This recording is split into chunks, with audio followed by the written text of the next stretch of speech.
दे खुलुमबाय नामा हानिसा ब्रह्म आङो फाथांगनाबायदि स्कुलाव फरायो दे नों दा मा खालामनो सानदों आं मोसानो नागिरदों दे मोसादो बागुरुम्बा हाय लोगोफोर बागुरुम्बा फैलायबाय बोथोरा सफैलायबायनो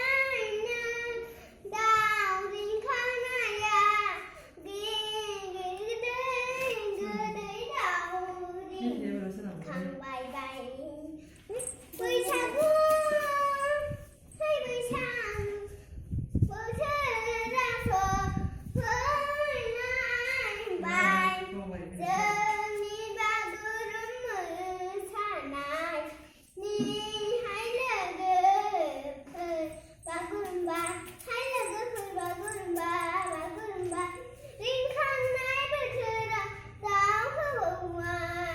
फैलायबाय बोथोरा उदांखारा जोंनि बोथोरालाय मोसानो मोनथिनाय भिडिअ